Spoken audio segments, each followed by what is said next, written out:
تمام تعریفیں خدائے بزل کو بہتر کے لیے، درود و سلام محمد و آل محمد کے لیے۔ عزیز طلبہ و طالبات، السلام علیکم۔ آج کی اچھی بات، نیک عمل انسان کا اچھا جانشین ہے۔ جملہ لیا ہے ہم نے نہج البلاغہ سے۔ عزیز طلبہ و طالبات، ہم اے وادی لولاب یہ لفظ پڑھ رہے ہیں۔ اس سے پہلے 2 شعر کر چکے ہیں اور آج ہم تیسرے شعر کی تشریح کریں گے۔ نظم کا عنوان ہے اے وادی لولاب، شاعر کا نام علامہ اقبال۔ آئیے پہلے دیکھتے ہیں آج کا شعر۔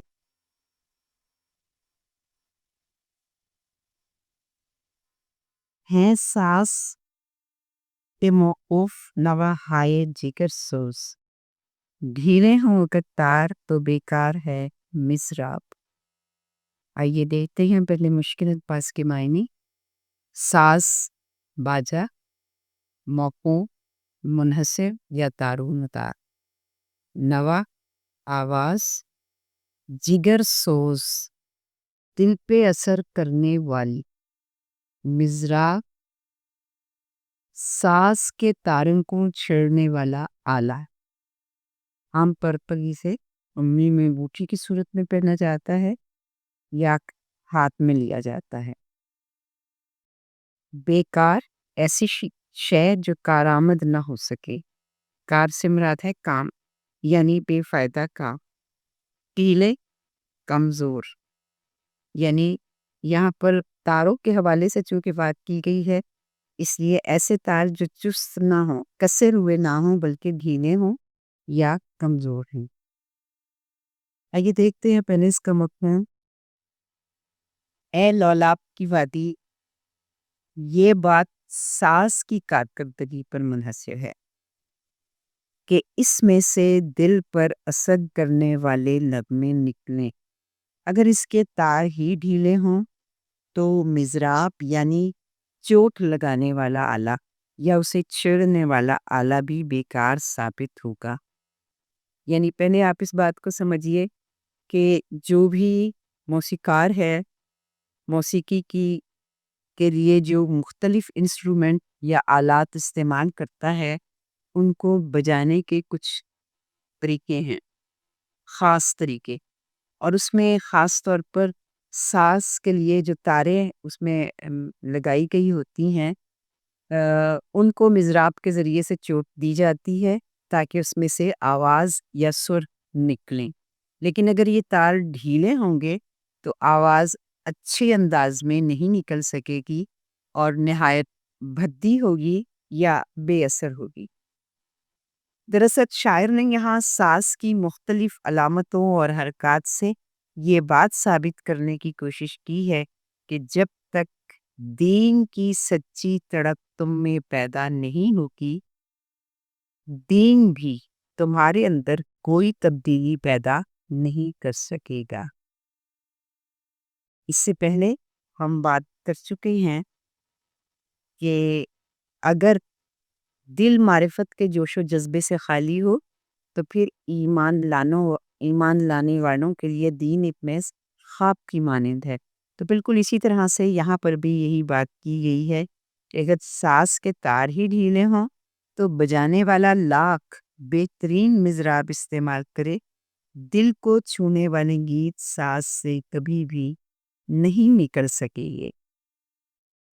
یعنی ہم کہہ سکتے ہیں کہ چمک سورج بھی کیا باقی رہے گی اگر بیزار ہو اپنی کرن سے۔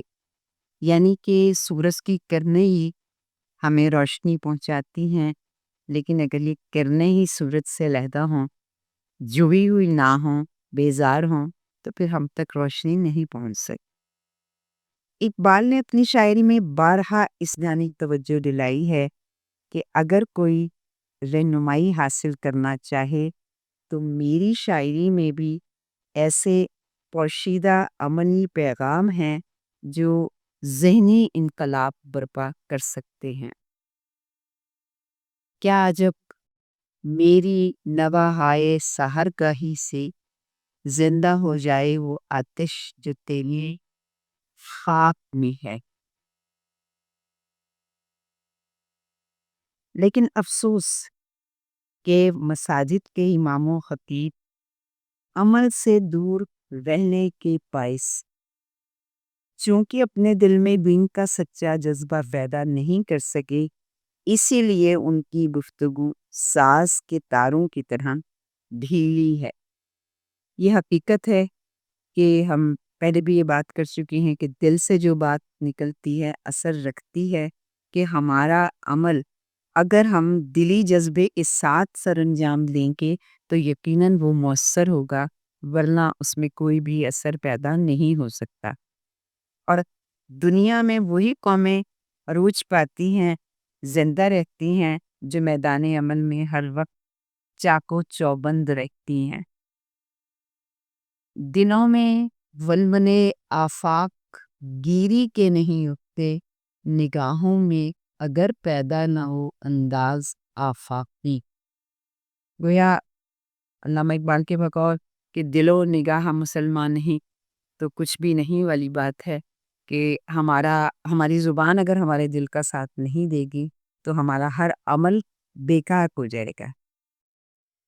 یہاں در حقیقت اسلامی تعلیمات کو نواحائے جگر سوز کہا گیا ہے۔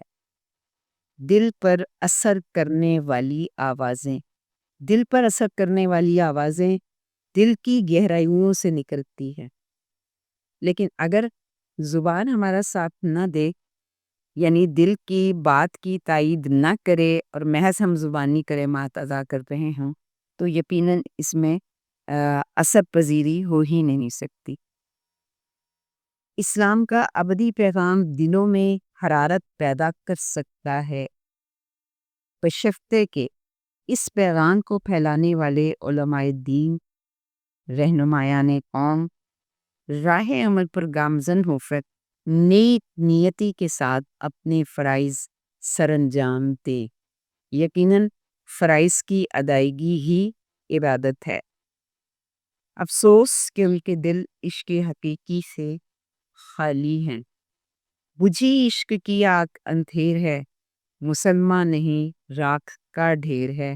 جبکہ علامہ اقبال کی شاعری میں جا بجا عمل کا جو پیغام پہنچتا ہے، اس لیے یہی بتایا گیا ہے کہ عمل سے زندگی بنتی ہے، جنت بھی جہنم بھی۔ یہ خاکی اپنی فطرت میں نہ نوری ہے نہ ناری ہے۔ آئیے اب چلتے ہیں شعر نمبر 4 کی طرف۔ ملا کی نظر نور فراست سے ہے خالی، بے سوز ہے میں خانہ صوفی کی میں ناب۔ مشکل الفاظ کے معنی: ملا بے عمل عالم موجودہ دور میں،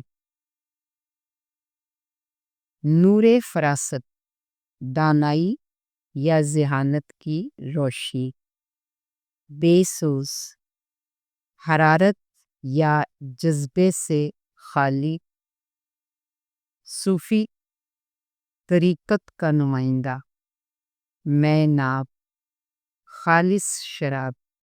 یہاں میں ناب سے مراد اسلام کی خالص تعلیمات ہیں۔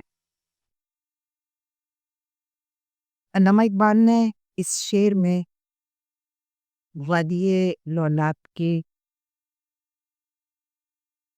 ملا اور صوفی سے مخاطب ہو کر کہا ہے کہ دور حاضر کے ملا کی فکر بصیرت کی روشنی سے محروم ہے، اور صوفیہ کے مے خانے کی خالص شراب بھی اثر سے خالی ہے۔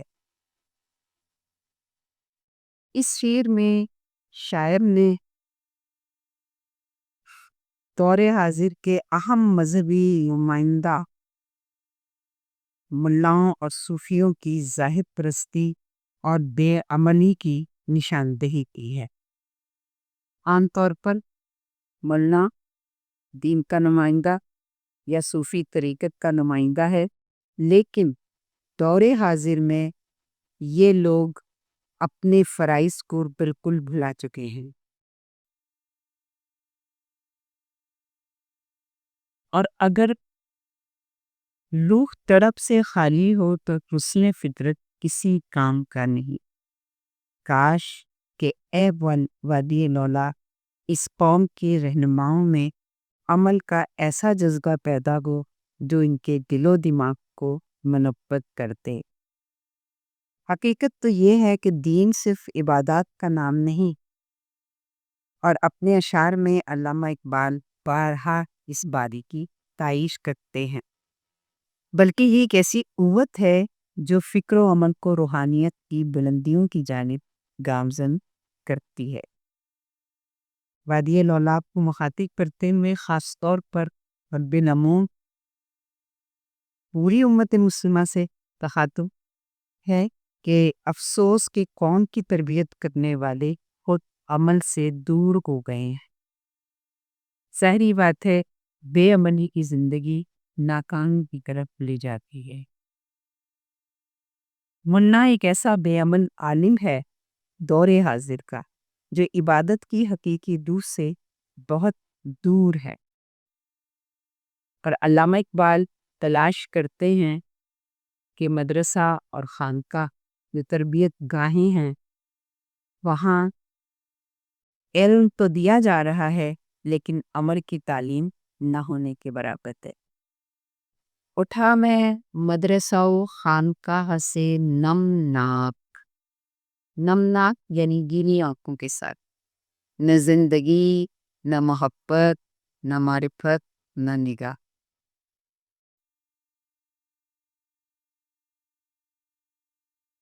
وادی لولاب سے مخاطب ہو کر خاص طور پر اور بالعموم پوری امت مسلمہ سے مخاطب ہو کر شاعر یہ بتانا چاہتا ہے کہ اسلام ایک بصیرت افروز دین ہے، اور اس دین کے نمائندوں نے ہر دور میں علم و عمل کی شمع روشن کر کے لوگوں کو راہ مستقیم پر گامزن کیا، اور وہ لوگ آج بھی بہترین ناموں کے ساتھ، بہترین احترام کے ساتھ یاد بھی ہے۔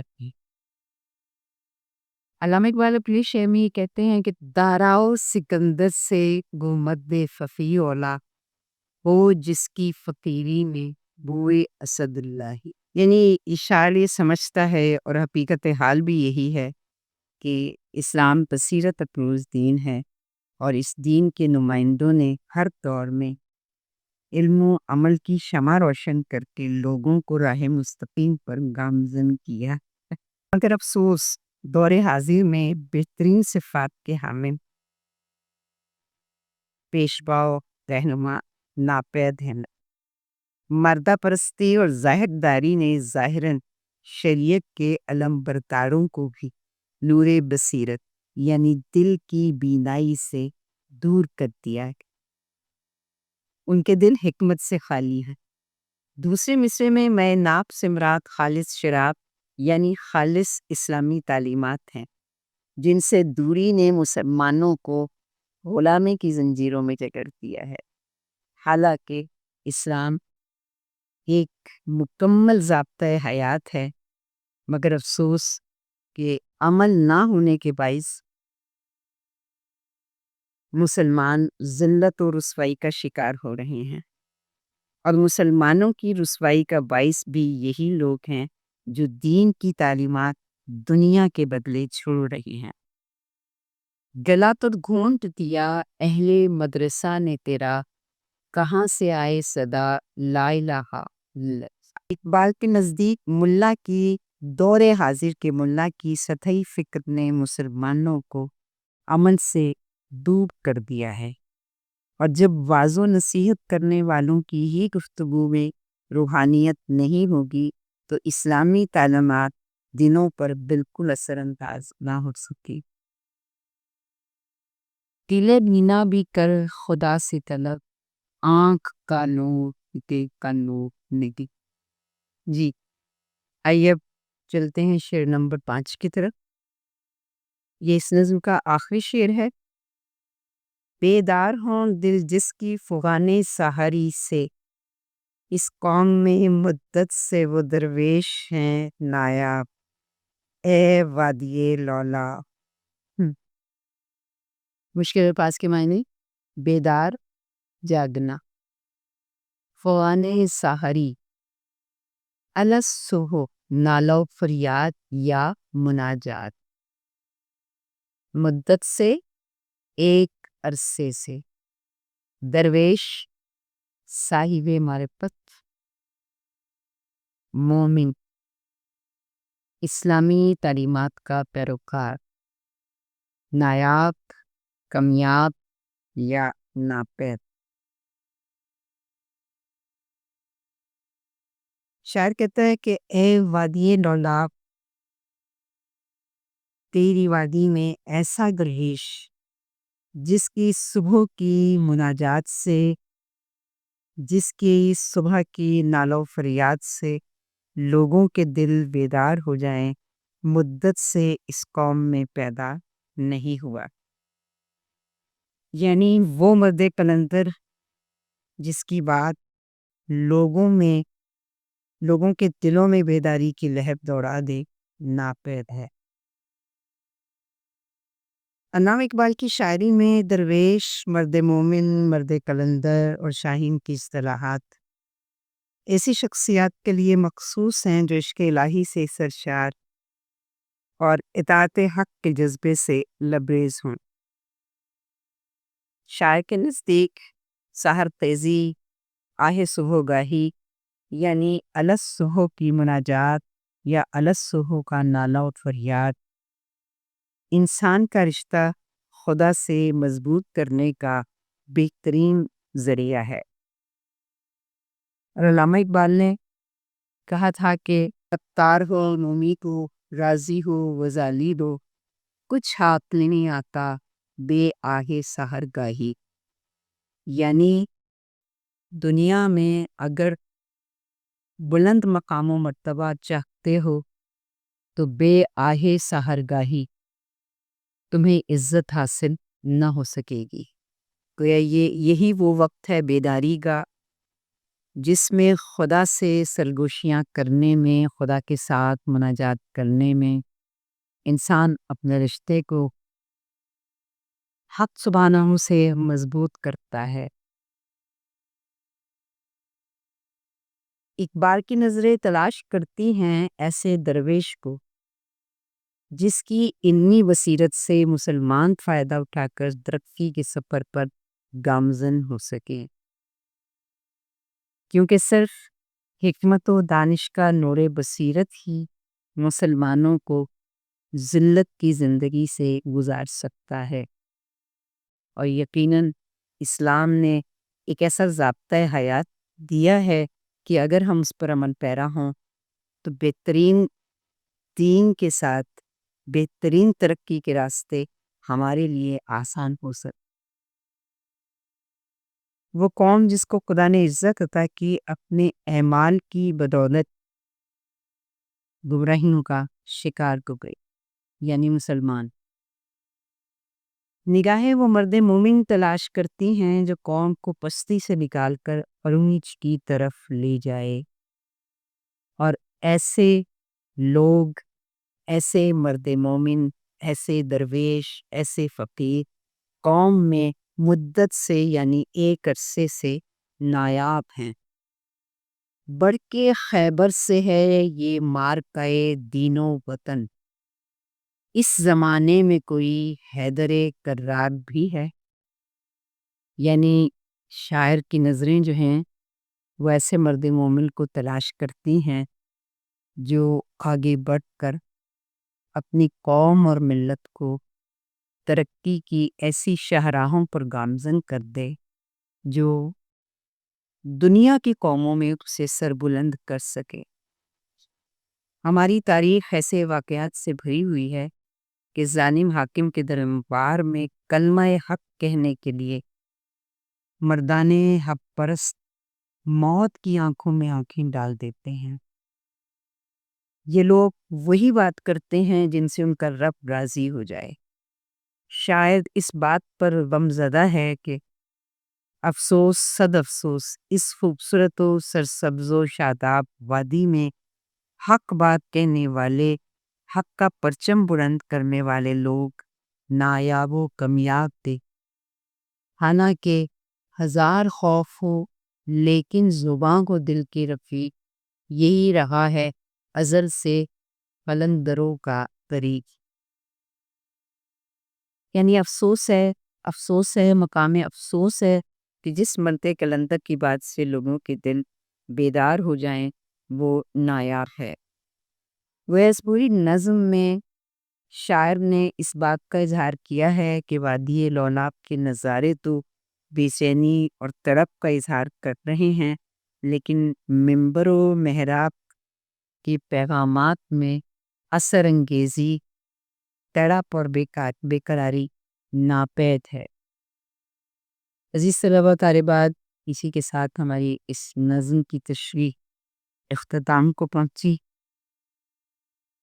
اگر آپ کوئی بات نہ سمجھ پائے ہوں تو کمنٹ باکس کے ذریعے ضرور پوچھیے، اور ایک بات یاد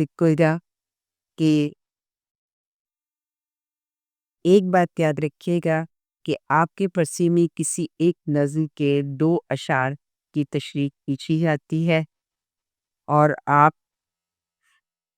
جب تشریح کرنے لگیں تو چونکہ نظم ایک ہی عنوان کے تحت ہوتی ہے تو پوری نظم کا مفہوم آپ کے ذہن میں اس انداز میں ہونا چاہیے کہ اگر آپ اپنے شعر کی کسی بھی شعر کی تشریح کے لیے کسی پہلے یا اگلے شعر کا حوالہ دینا چاہیں تو وہ بھی آپ دے سکتے ہیں، یعنی نظم کے اشعار کے مفہوم سے تشریح میں مدد لے سکتے ہیں۔ اس کے ساتھ ہی آج کے لیکچر اختتام پذیر ہوا۔